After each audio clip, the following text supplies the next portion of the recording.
Well, it's finally time to start working on part 3 of my total shop redesign. Today we're going to tackle this corner behind me. That includes wall storage and enclosing the water softener. I'm Josh Ponder and this is JP Designs. This corner has kind of served as a dumping ground for years, and it's cluttered and it's messy. And I also have this large toolbox here, which it's used. I have a lot of my tools in there that aren't frequently used, but it gets in the way.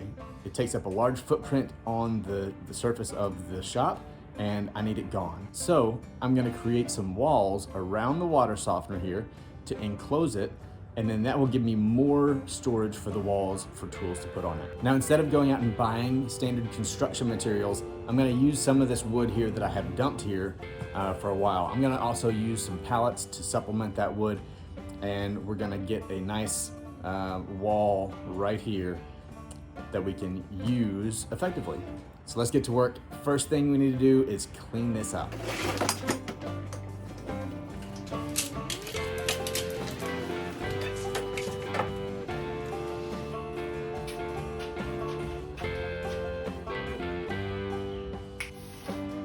Oh, I'm not finished yet.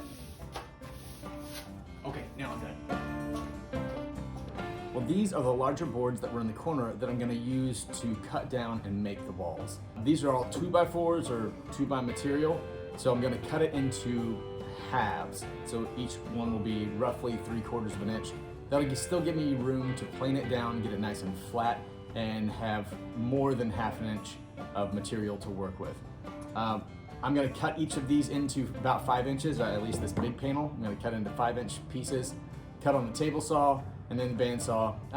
You'll see what I'm doing.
Look at this.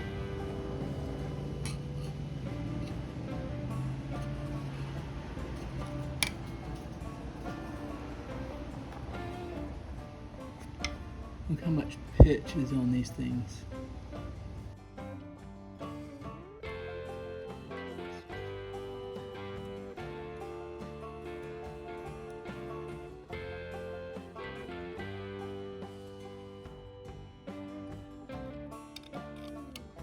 This is my bandsaw fence. Homemade, not great for a underpowered bandsaw. This screws into a wooden rail here that I've attached, and it tightens it so it doesn't really move, but I'm not so confident in my bandsaw's abilities. I'm still gonna use it, but this is why I'm doing it the way I am.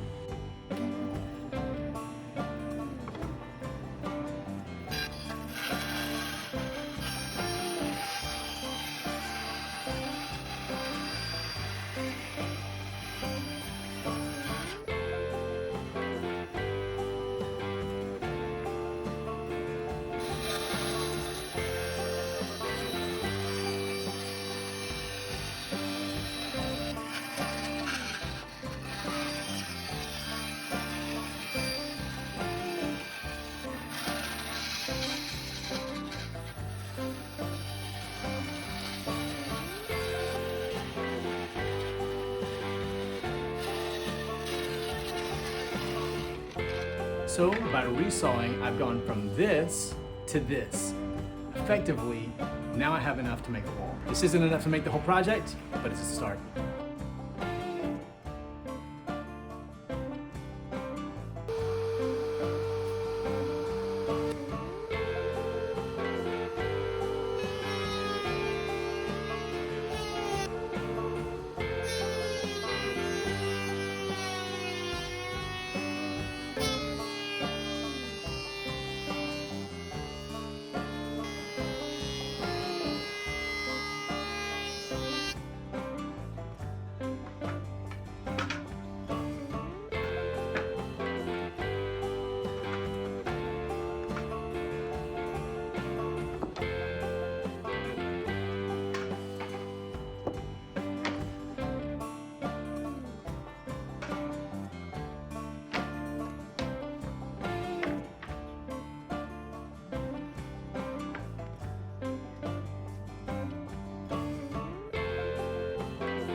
Now with a new tool wall created, I can start to get all the stuff out of my toolbox and free up some more space for my floor. I can also arrange this tool wall along with that tool wall and make it so everything is where I need it to be, more accessible and better for my workshop flow. So here it is, phase 3. Now it's not complete yet. I still need to go through my order of operations and see what I want to do with where I want to put my tools, but this is a good start. Building this wall here to kind of separate that and get another wall of tools, and then adding this on. Again, I need to add more there.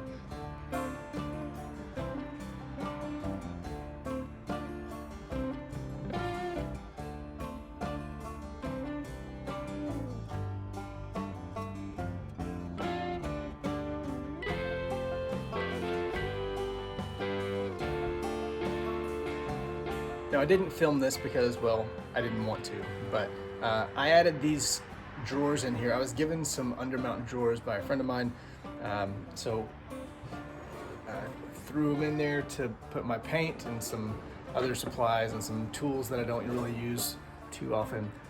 That way I can get stuff out of the toolbox that was taking up so much room on my floor and put it here. This is a much more useful space and much more pleasant to look at. Well, thanks for watching this latest installment of my shop update. I have lots more to do in my shop, and frankly, it's gotten a lot messier too, just with my job change and everything. So make sure that you like and subscribe. That will help the channel out quite a bit, and maybe help me to make these videos more often and better. So let me know if you have any thoughts, questions. I'd love to hear from you, and we will see you next time.